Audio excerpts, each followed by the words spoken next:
Procrastination is the problem. I'm the world's worst procrastinator. I put things off because it's too much work. It's too much hard. I don't have time. I'm doing this. I'm not doing that. It's always something that comes up that takes your time away from the goal.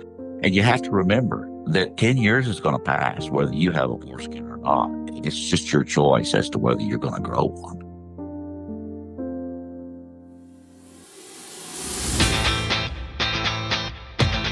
The Intact Again podcast is an oral history project where we share stories from those who have been circumcised and are working to restore what was taken from us.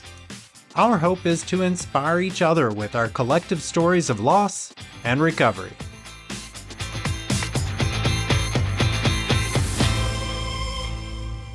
Welcome back to the Intact Again podcast. In this final part of Estimato's restory, he shares with us how his techniques have saved lives, made it possible for him to have children, and the history of the restoration movement. Special note, we do discuss suicide in this episode, so if that is triggering for you, we would recommend skipping this particular episode. Bringing us back to kind of the timeline of your life, why did you take the break in the late 1970s? Oh, well, I got married and I was having pleasurable sex. My goal was never to grow a foreskin. Really and truly, I wanted to have pleasurable sex without having a painful erection. That was my goal. And about 79 or 80, I was done with that. I just stopped doing it. I was married, beginning to have kids. You have to have a good job. So I worked, and I worked really hard to provide my family with an upper middle class income.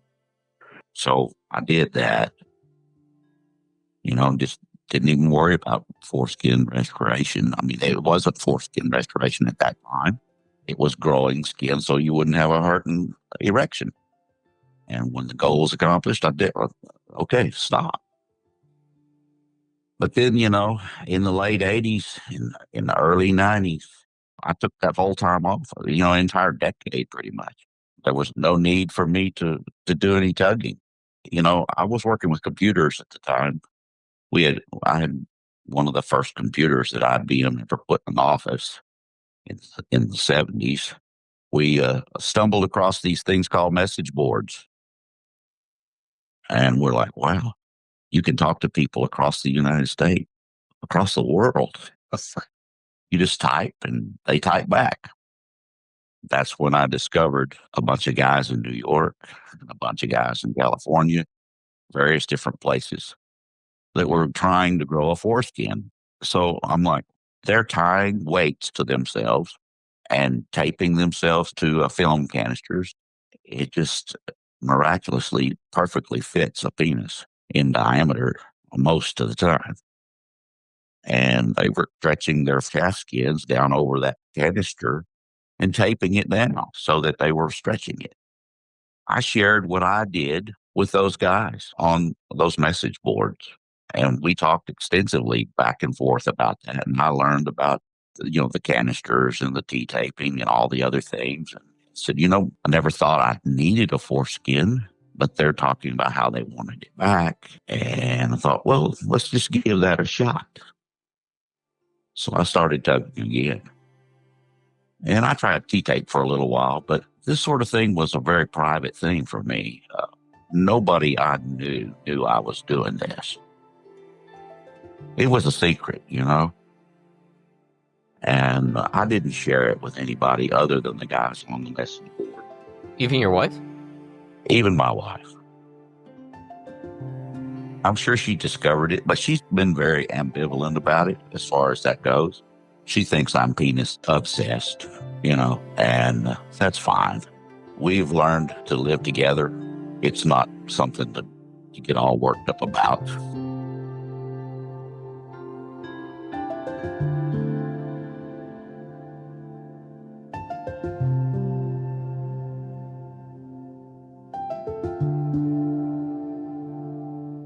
This might be a tough question to answer, but how has resentment and forgiveness factored into your restoration journey? There is resentment toward the people who did it to me, but harboring resentment is harmful for your psyche. Therefore, you must figure out a way to forgive for yourself. It becomes a cold, hard stone in your stomach if you allow it. Whether you do that through psychotherapy or whether you do it through just self-help yourself, or if you have a group you can talk with, or however you find the way to move past. You have to grow past the trauma of having something done to you without your permission. And that's vital because you will grow old and you need to learn how to grow old happily. You absolutely don't have to forget it, but you have to forgive and let that resentment and that spite that you have for those things that were done to you go, because they are past and there's not a thing you can do about what happened then. You can only do something about what you're doing now and in the future. Well said.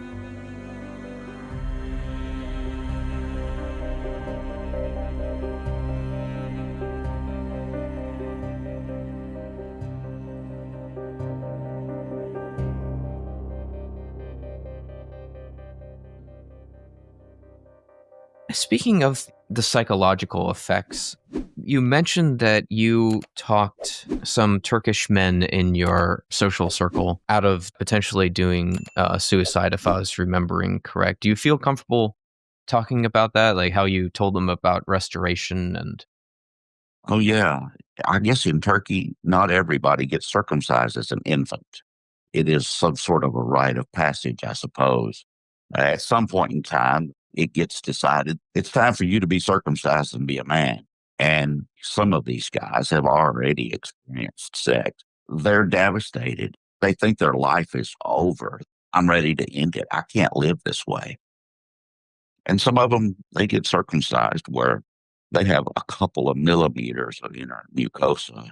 And I've seen them grow 2, 3 centimeters, 4 centimeters, and they're happy.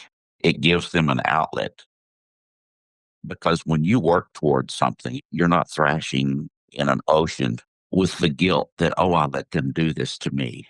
You're swimming with purpose and you have a goal. I've talked to several of those guys. They're like, I don't want to talk about this on Reddit. Will you chat with me? So, yeah, I'll chat. There's no reason to end your life over this. You can fix this. When you look at all of the resources we have on Reddit and on the internet, on restoringforeskin.org, the information's available. You don't have to end your life. Don't end your life. God loves you more than you know. And I personally can't stand to see somebody do that. We can fix this. It's interesting that in two ways, restoring has either created or saved lives, both by preventing suicides from the aftermath of this practice and because you were able to have children thanks to restoring. Like people exist because of the techniques that you invented. Yeah, that is true. There are people who exist, and there are 3 human beings that my wife and I gave birth to, and there are 9 grandchildren. And all of those, the boys are all intact. So that's 12 individuals who would not have existed if I had not been able to have pleasurable sex with my wife.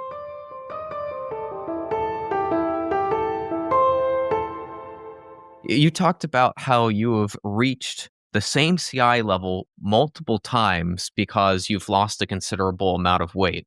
Like, I think you got to a 7, or no, you got to a 9, then you went down to a 6, and then you got back up to a 9. What is that Yeah, like? I was intent on losing weight, because I weighed well over 300 pounds. It was something I needed to do for my health. When I lost my fat pad, I lost coverage, but I think that was false coverage. I never really measured from the edge of where the pubic skins start and the shaft skin ends out to the tip or out to my scar line. Never really measured that. And I think I was just fat. I had a high CI because I was fat. And when I lost weight, well, then I had to grow more. And then, you work really hard to lose the weight. And then you look down and you go, I'm keratinized on the tip of my penis. My glands has re-keratinized. Where did that come from? It sticks out when I'm sleeping or whatever. It's not covered. My foreskin is shorter. And so you got to start back to tugging. And so went back to tugging and tugged again and got busy and got back to 9. But yeah, when you do lose weight, there is a good possibility when you lose what I call a fupa, you get this huge fat pad around the pelvic area, and it pushes that skin forward and it covers your glands. And then when you lose that, well, that skin all retracts. And of course, that's the last thing you lose. That fat pad's very difficult to get rid of. It's just something that cropped up, and I'm like, holy cow, I need to start tugging again. I thought I was finished.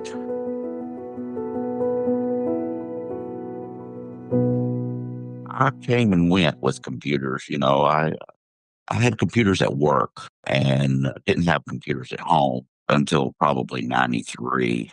Was it the message boards that inspired you to start restoring again in the 80s, or was there anything else? Well, yeah, the message boards made me start thinking about it. I had never had the goal of growing a foreskin until then. I just was growing skin to keep from having a painful erection. And then it's like, wonder what it would be like to have a foreskin. Never thought about having a foreskin. And all these guys were obsessed with growing a foreskin. I'm like, well, gee whiz, I'm going to try that. And so, yeah, I started trying it. I started tugging again manually. And like I said, I never bought a device because I didn't want anybody to find out about it. If I had a device sent to my house, chances are my wife would open it because, she paid all the bills. She took care of all the housework. She took care of everything at the house. All I did was work, come home and eat and sleep and take care of kids. I earned the living, you know. When you were mentioning the message boards, who is Jim that was adamant about recording and making sure to record these things on? I think you called it the newfangled thing called the internet. We went by usernames, we had names and nobody knew who we were. There was that anonymity. But anyway, Jim Bigelow was there a long Oh, time. that's Jim Bigelow. Like Jim Bigelow was very outspoken. He didn't mind the whole world knowing what he was doing. I personally didn't want my inner circle knowing. I felt like it would be damaging to my career. But he was pretty adamant about making sure that this got recorded, trying to make sure that there was a record of this. He was there, and there was a user that we didn't know who he was. He was called Pally. They made sure that that got established. And like I say, if you go to the .org site, he wrote it all down, and he kind of tells you about how he came by those things. It's all written.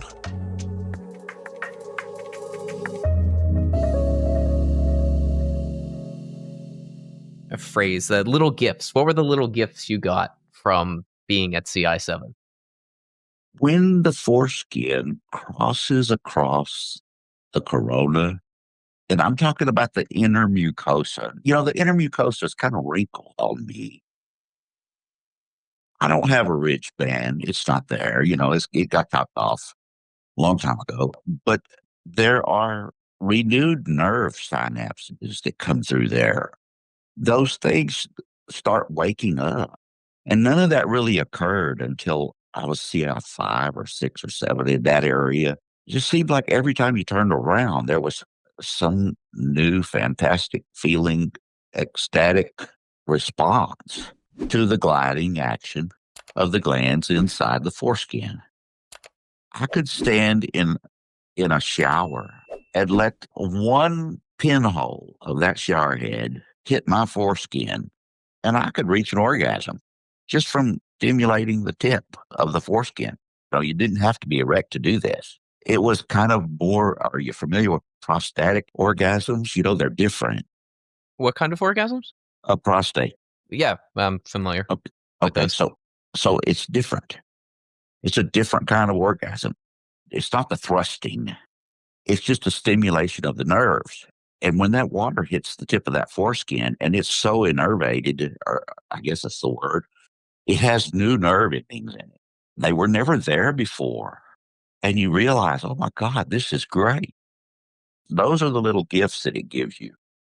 It gives you these ecstatic feelings, and the sensations are just incredible. The dynamics of intercourse before was thrusting in and out.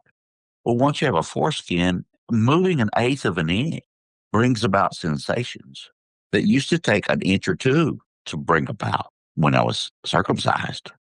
So those were huge differences. I don't know how to explain that anymore. I think you explained it very well, and I'm looking forward to when I'm to that stage. I'm about a CI5, close to 6 now, so Yeah. that's kind of right around the corner. There's a mental healing too.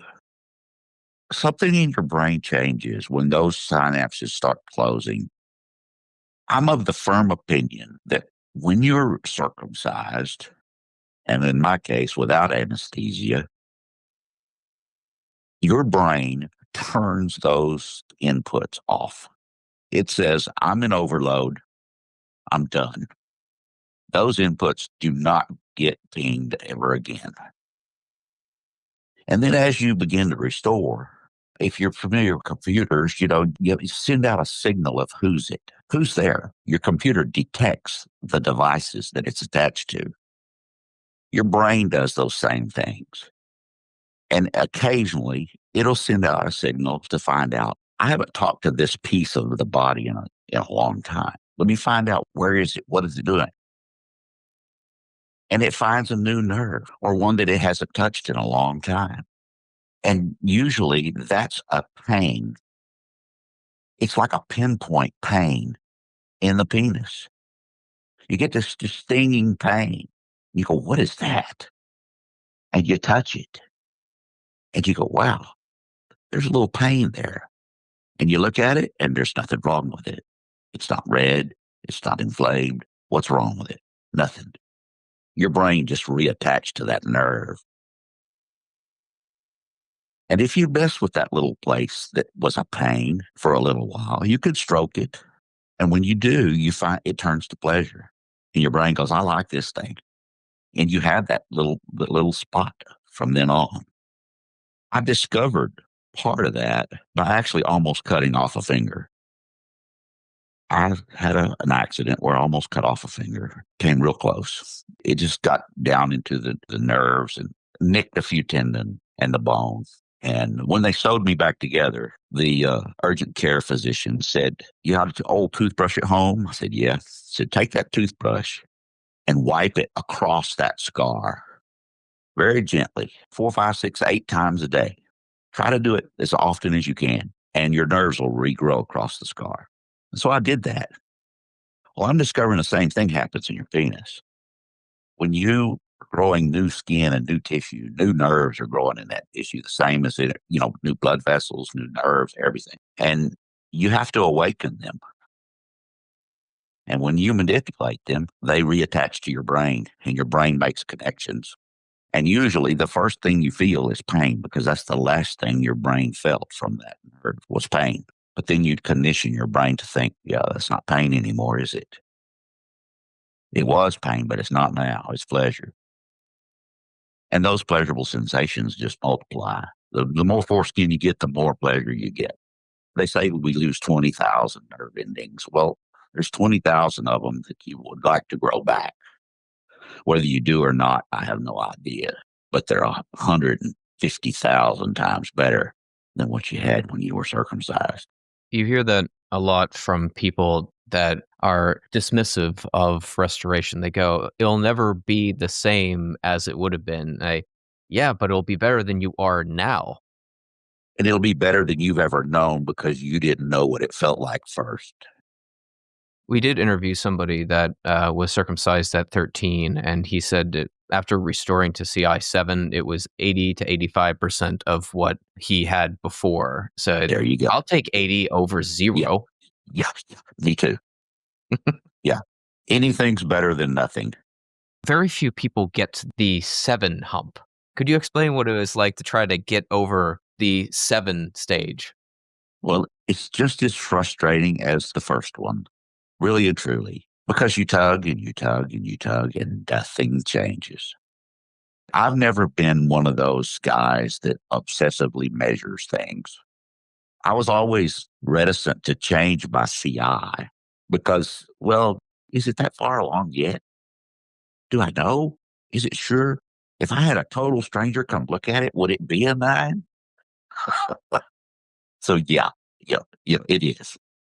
The second hump is, like I say, just as frustrating because you're tugging skin, but that's where the benefits begin to happen, really and truly. A bunch of new benefits came about.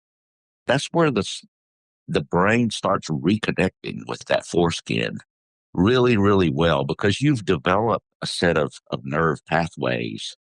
And when you start tugging past that hump and around 7 to 8 and then on up to 9, that's where you get more, I guess, psychological. There's physiological benefits, I suppose, but the sensitivity has already increased. But I think that's where the Dolby surround sound kicks in. It just starts just getting better. I've compared it to the difference between AM radio and Dolby surround sound. The dynamics of it just improves. Hey, it's Open Roads. We're on social media now. Follow us on YouTube, Instagram, TikTok, Blue Sky, and Facebook for podcast outtakes we didn't have room to include in these episodes. Follow us, share the podcast with others, and leave us a review. All these things help us reach more people with a message of hope for the future. Thank you for all your support. We have some exciting new stories and content for you guys coming up in the future. Keep coming back. I've heard a lot of people ask, can you really get the tapered look of an original foreskin? Does that happen for you? You've got that smooth muscle in there called dartos. When you get enough skin that it hangs over the tip of your glands about a half of an inch or a quarter of an inch, I mean, past the glands without being touched, and you step off into a cold swimming pool at 77 degrees, that sucker will shrink right up and you couldn't get a matchstick in the tip of it. I think that's where the dartos shrinks that up. Mine becomes very loose when I'm in a sauna. The wizard sleeve you hear about on Reddit. The foreskin can be baggy. It's like the wizard sleeve, it's a very baggy thing. And that happens in a sauna with me when I'm actively tugging. When I walk outside and go in my pool and it's cold, and the Dartos just draws it right up into a tip. I mean, it just pulls it right into a little round taper. I think that's what causes that. I don't think you lose anything. Some people have made the argument restoring makes sex better for the woman, which I think is true based off of how sex mechanically works. But that's not a good argument to make because nobody would make that argument in reverse. Nobody would say a woman should do this because it makes her genitals better for the man. It should be solely the man's choice to do this, and the amount of pleasure it does or doesn't give the woman should be a non-issue in this debate. Yeah, I agree with that statement. Yeah, that it's circumstantial, unintended consequences. The fact that she might enjoy it better is totally beside the point. I mean, we always try to please our wives or our girlfriends or whatever, our sexual partner. I mean, that's a mutual street. You don't go into that one-sided. But this is for you. This is the best thing you could do for yourself because there are benefits.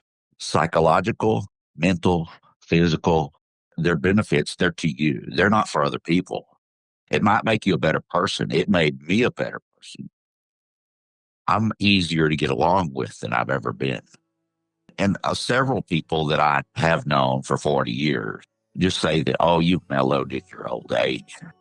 I haven't told them that, well, yeah, I grew a foreskin, but that's where I attribute that mellowness. I have ceased to be combative. I have ceased to be untrusting.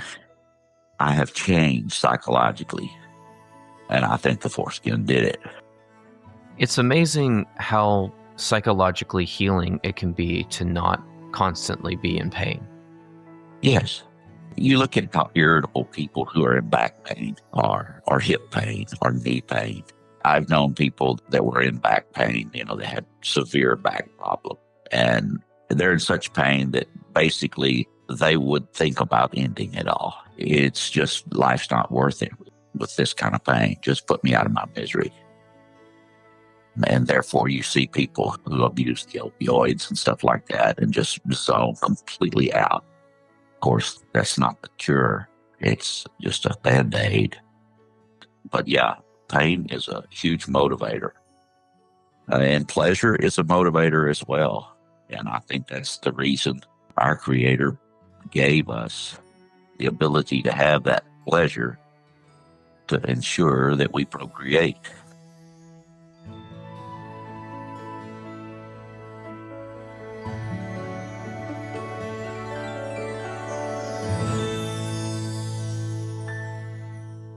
Did you do anything differently to achieve that higher level of CI7 in the 2000s?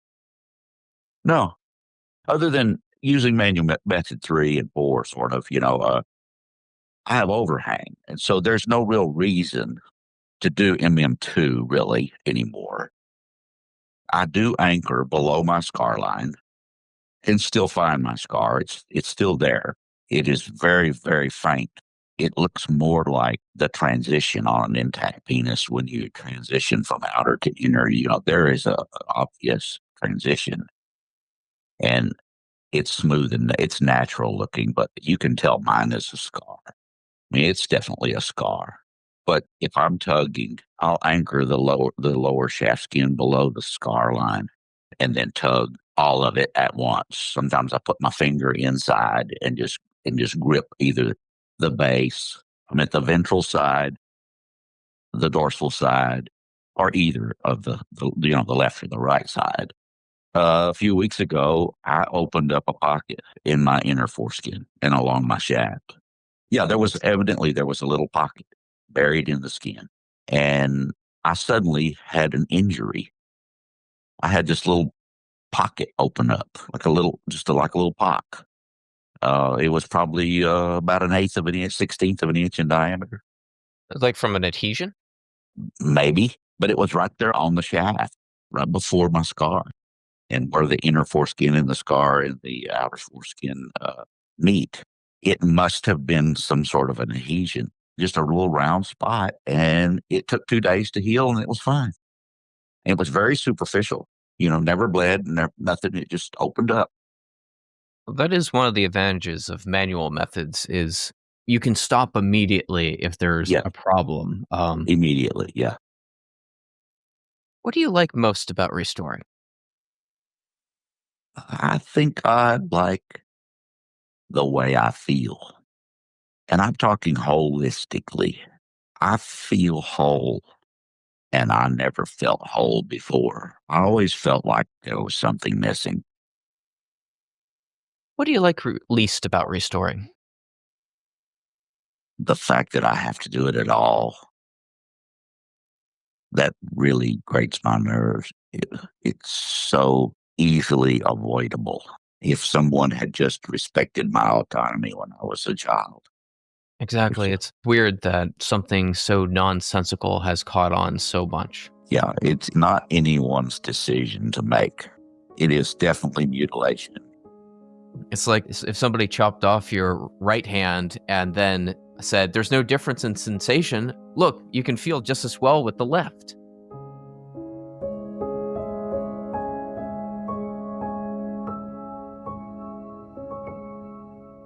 Your friend made a comment about your foreskin once. I had been on the road, and my wife and my mother-in-law and his daughter were all off on a road trip themselves. And I came into the house, and at that time we had a large home, and we were putting them up in our house because they were in between houses. They needed to sell their house and buy a new one. I was sitting out on the back patio laying in the sun because I had not been in the sun at all. And I was just sitting there and he happened to walk in. And, we're the same age. And I've known him for 50 years. And he took one look at me and he goes, huh. I said, what? And he said, I didn't know you had an anteater. And I just kind of laughed and said, well, maybe that's because I didn't, you know? Oh, did he know about restoring? No, he did not know. And I hadn't told anybody. Of course, it's not like you to pay attention to my naked body that much, I mean, that kind of, when one guy makes a comment about another guy's penis, it's kind of two heterosexual men that way. I mean, it's like, well, it's not like you probably paid attention to it much. I couldn't tell you who was circumcised and who wasn't at the gym because I just don't pay attention to it that much. I said, I made that. And he was like, how is that possible?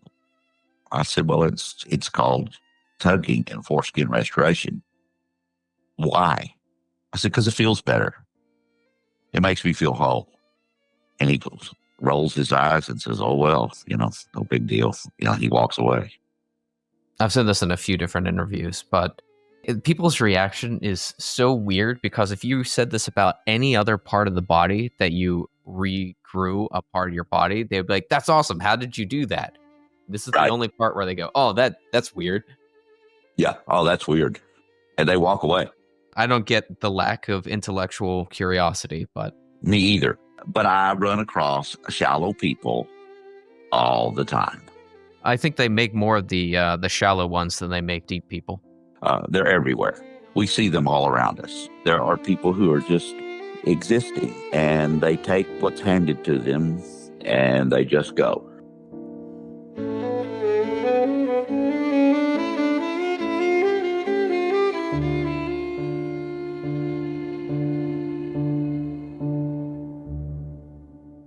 Looking back, what would you have done differently in your admittedly long and interesting journey of restoration? I would have been diligent and tugged from the beginning. If I had known that it would feel this good now, back then, I would never have taken a 10-year break.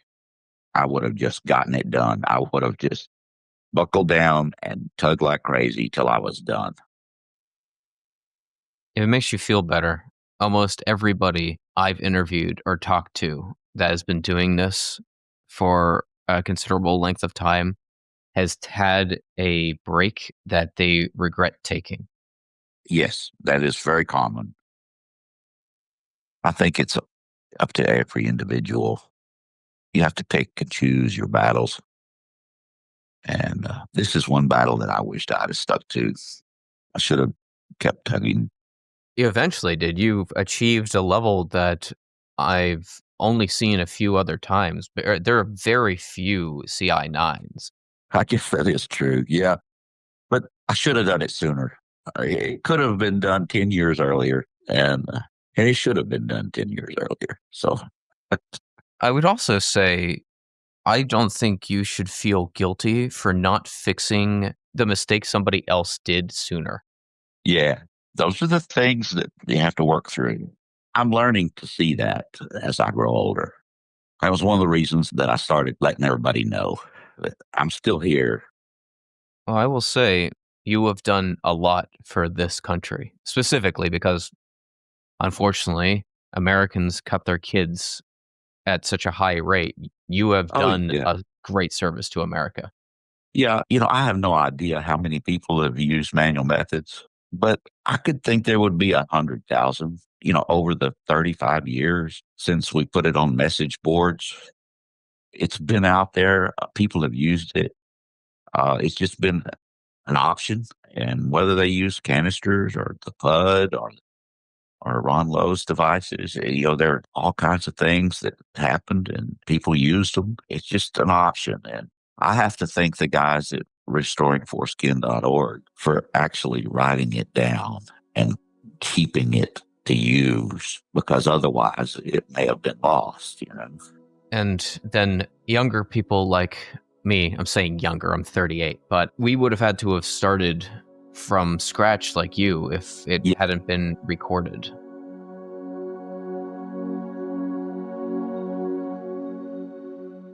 Nobody knows who I am. I've been very private about this all my life. But now that I've gotten involved with the Reddit group, I've been there, 3 years, 4, I don't remember. Did you start during the pandemic? Yeah, probably. Yeah. I was on the internet too, and I stumbled across that. Oh, look at this. I noticed that your earliest post was right around 2020. There you go. Yeah. Because I didn't even know what Reddit was. I knew about restoringforeskin.org. That's been around a long time. That's where we make links back to that. That's where the manual methods are put. And that's where Reddit refers you back to there too. But like I say, yeah, I came and went. I've had probably 7 different usernames through different Hotmail and user groups and message boards and various different methods of communication. And then I've taken, decades off from doing anything. But it was like, you know what? I just need to tell people what I've been doing. It's time to just come out of the closet, sort of, because I'm trying to be the authentic me. And as long as you're hiding, you're not your true self. What advice would you have for others that are considering restoring or are struggling to stay motivated? Take a really good look at yourself and decide that you're going to do whatever it takes to get a foreskin back. All motivation comes from within. Procrastination comes from within. Everything that you do is something that your brain decides to do or not. And the only thing you could do is make it as easy as possible. Therefore, it becomes harder to say, well, I don't have time, or I can't do this, or I can't do that. You can have excuses or you can have solutions. It sounds like it's an important thing to, well, goes for a lot of things in life, but you have to understand yourself to the point that you can understand what things are going to allow you to achieve your goal. And the answers to those questions are different for every single person. Exactly. It's kind of like, to thine own self be true. That's a real old saying, but it's true. You have to learn to be true to yourself. Each individual has their own set of circumstances. They have their own set of mutilations. They have their own drawbacks as far as their health. They have all these things, and each one is totally different. And that's why I'm so happy that we have so many solutions. Because the more solutions you have, the more opportunity that person will have to apply one of them to their lives and become successful. There's the saying that we see further by standing on the shoulder of giants. And I feel like you are one of those giants for a lot of people.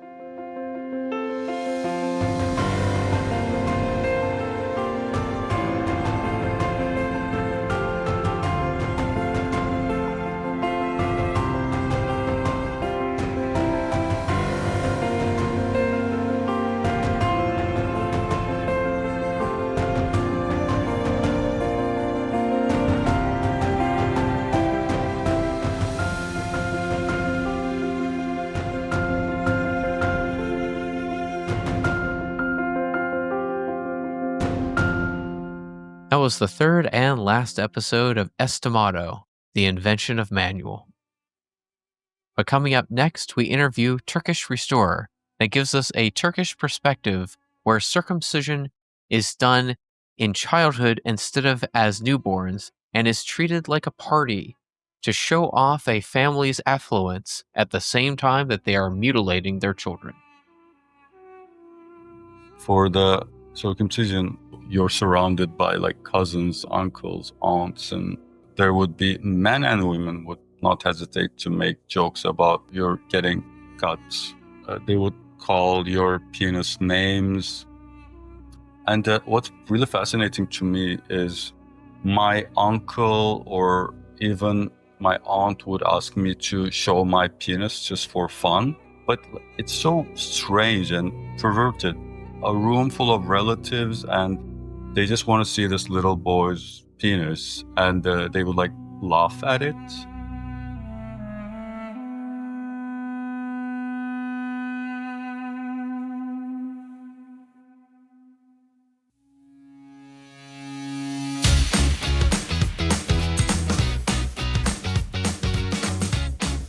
This podcast is hosted by Dick Guyver and edited by Open Roads. If you enjoyed this episode, please hit the subscribe button and share it with your friends. Want to join our weekly video chat? Click the link in the show notes for details. We also need your help to keep this podcast going. For just $3 a month, you can help us pay for the podcast and inspire others in their foreskin restoration journeys. Thanks for listening, and look for new episodes coming soon.